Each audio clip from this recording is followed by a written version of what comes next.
Very welcome back to the 12 Rants of Christmas. I'm Jer Leggett, and today I want to talk about politics. No, please don't go away. Please don't go away. I promise I'll be interesting and I won't be a weirdo. I swear to God, I will not be a weirdo, okay? Do you know what I always found mad when I first began to get a kind of deeper appreciation of history and learn about the left and right political divide and its history in particular? So, if you understand one thing about American politics, you understand the basics of a two-party system, in that when it comes to running the country, there are Republicans on one side and Democrats on the other. On a broad level, Republicans stand for typical kind of right-wing policies like low taxes, heavy democracy with favorable conditions for the super wealthy, and a kind of capitalism on crack social Darwinism. Democrats lean more towards the traditional left policies, trying to get everyone help, healthcare for all, social policies that are considered woke by many, but in reality just come down to be who you want to be for the most part. The topic of gun control exposes their differences the most starkly and clearly. Democrats tend to be more in favor of gun control, taking the view that less guns will mean less death, which I think a lot of us in the rest of the world are like, yeah, obviously, where we can really see that kind of social Darwinism at work in the Republican view of let as many people have as many guns as they want so everyone can protect themselves and the strongest will survive in the end. In recent years, when the American public are more panicked and want to get shit done, like with the cost of living crisis or with increased immigration in the country, they tend to vote right because it's actually quicker to get shit done if you're not even trying to please everyone. Then, when America starts to feel more hopeful and empathetic again because they see the human cost of the Darwinist policies of the right, think the war in Afghanistan or George Floyd's murder, then they vote Democrat again.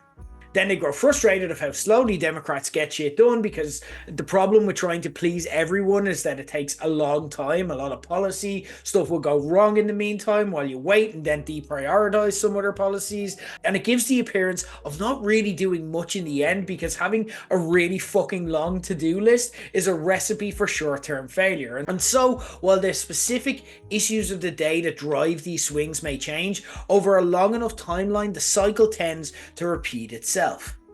What baffled me when I was younger, though, was that when you look back at the American Civil War, it was actually the Democrats, now considered to be the party of the woke, who were pro-slavery, while Abraham Lincoln defeated them as a republic president. They're the same parties they are today, but they had two very different identities and ideologies to what we're familiar with from them today. And that's because over time, the definitions and priorities of what we oversimplify as right versus left change. In 100 years, for example, it might be considered woke and overly progressive to think that your wife should be allowed to stay in the kitchen and not have to work to contribute to the bills. If they want to mind the kids, then damn it, their husband should be a man and make that possible for them. I'm joking, obviously, but also you can kind of imagine a twisted future where progressive opinions swing back that way, can't you? When you consider what we say about short-term issues only serving to swing back and forth the same bigger picture viewpoints over a longer period of time. The thing is, I think we can all see we're at a point in time where across the world, not just in America, though I will focus a lot on America today because I think that's where this is most noticeably happening, the concept of what it means to be left versus right, Democrat versus Republican, or however you want to substitute that with your own local example, is changing right before our very eyes. The left was once the side of the everyday working man, but now when you look at it, its most prominent figureheads are probably people who are pretty far from a working class background. They're usually well educated, and in most parts of the world, to be well educated means coming from money, so they're well spoken and affluent and live what we consider a more privileged lifestyle. Today, the average working man tends to be drifting over more to the right. In Ireland, they or their kids can't afford to buy a house. They may be frustrated by the status quo and lash out on issues like immigration that they conflate with the shortage of housing or cash in their pockets. We see this then manifest in protests or antisocial behaviour with some really worrying consequences. And while fortunately any attempt in the ballot box scenario has led to extremely low turnout for these types in Ireland, that doesn't mean that we're safe or special. For example, when we look to America, we see how quickly people like Latinos or blacks who would previously have been most negatively affected by Republican policy now see Donald fucking Trump, who during his last presidency wanted to build a wall to keep Latinos out, or once fired tear gas at Black Lives Matter protesters, as their best option. It's wild, it's difficult to understand, but that's how it feels when we're living through these evolutions of traditional values. And when I give that wide view description of the attitudes of both sides, I'm not actually judging or trying to be critical of either side. What I'm trying to do is I'm trying to take a step back and understand it from 10,000 feet, assuming that the majority of the voting public are probably sane, empathetic people who just want what's best for their families, but the world itself and the people that influence those circumstances can cause those priorities to change. From here on out, though, I am going to be critical of one side in particular.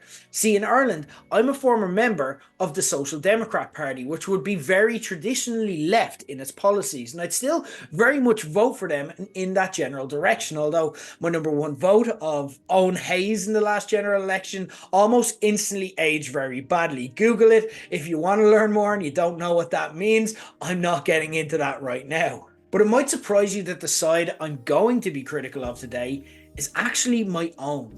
Because those who would have been previously been left or Democrat are quickly getting hoovered up by the right.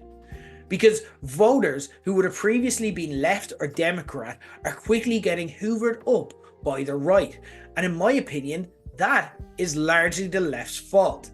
And today, I want to explain why I came to that conclusion and also ask, what can we do about it? For people of a similar political leaning to me, Joe Biden's election win over Donald Trump was one of the few bright points in an otherwise incredibly bleak period of time of our lives during COVID. But it was in the days afterwards, kind of watching the celebrations, the CNN interviews with elated campaign workers and supporters, and reading social media, that a sense of dread overwhelmed me that Trump, he was going to be back. And sure enough, here we are nearly 4 years later to the day awaiting his inauguration. To explain why I kind of had this feeling, let me take you back to a moment that stuck with me during the Repeal the 8th campaign here in Ireland, when a young, well-meaning but also, in my opinion, a bit naive co-worker of mine who'd very much fit into the woke archetype for people who hate that kind of thing, walked around the floor to every single person that worked there, telling them that they were voting to repeal the 8th. Not asking, not offering discuss, literally saying, you're voting for repeal. I turned around to them and was like, that's not how you do it. And they got quite offended at this, like anyone disagreeing with anything they say was a personal attack, which is a very young instinct to have. And I explained that it's a really sensitive issue that means a lot of different things to a lot of different people, and just instructing them to just follow your ideology blindly was more likely to just piss them off, especially if they're on the fence, and push them in the opposite direction. They looked at me blankly and kind of just shrugged it off like, yeah, whatever, yeah. The nuanced point that I tried to make just went straight over their points. I don't think I moved them an inch that day.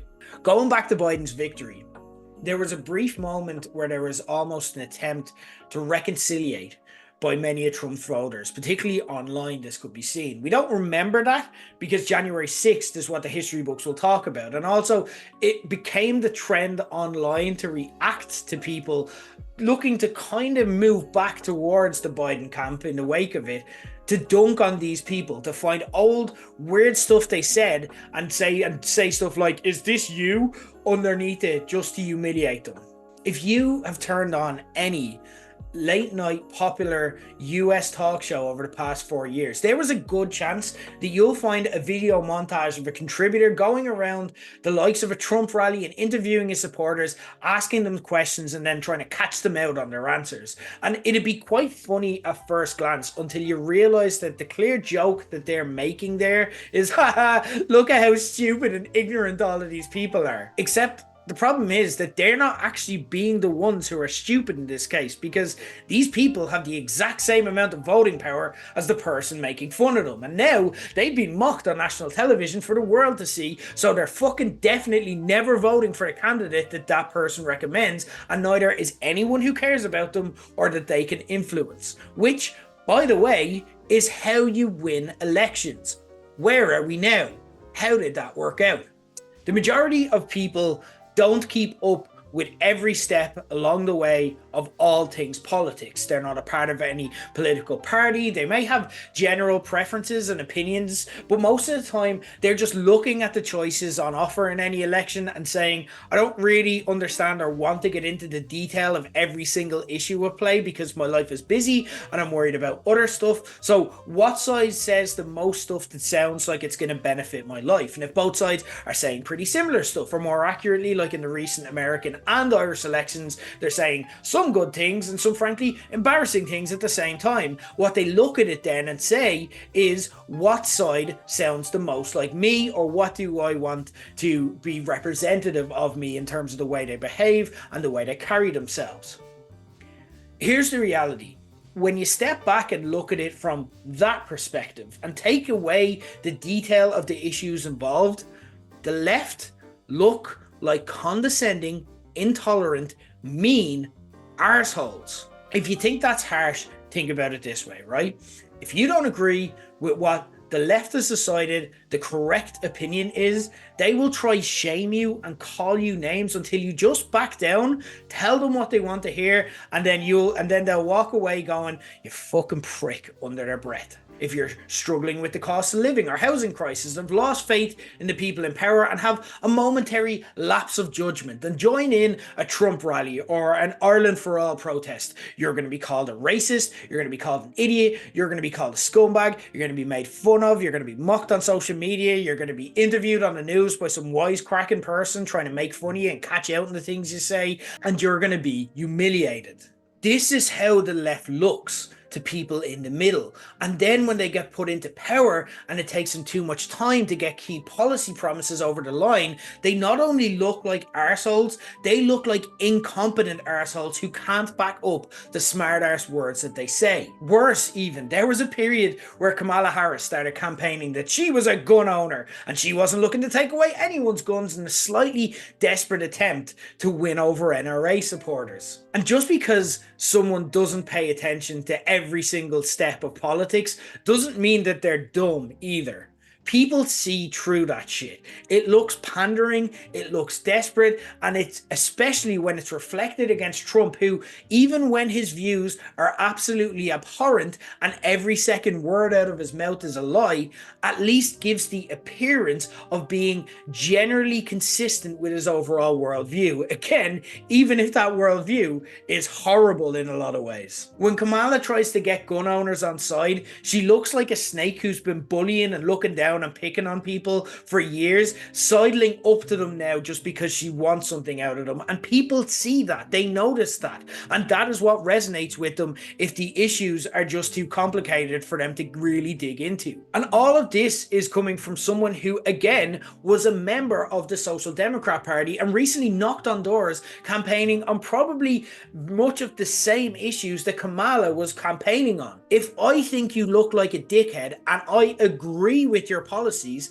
how do you think it looks to people who are on the fence about you? It reminds me of an old Bill Burr stand-up comedy bit about being in an argument with your wife when you're in the right. Stay in the pocket, he says, bob and weave and just wait out the clock because she's just going to try and provoke you into calling her a cunt. And once you do that, no matter how right you were, you're like, fuck, how did I end up here? The left are literally that guy, starting from a position of probably being right on the balance of it all, but behaving like such a dickhead that everyone looks at them and is like, nah, not into it. And the sad thing about it is, I'm a huge believer that the majority of people, if we took away history, perception, stigma, and everything else of it all, would probably lean left on 80% of issues. Most people would sign off on and agree that everyone should have access to decent healthcare, that shouldn't risk bankrupting them if the worst happened, or they have to just choose to die because they can't afford to pay their hospital bills. Most people would agree that children should have basic access to a decent education.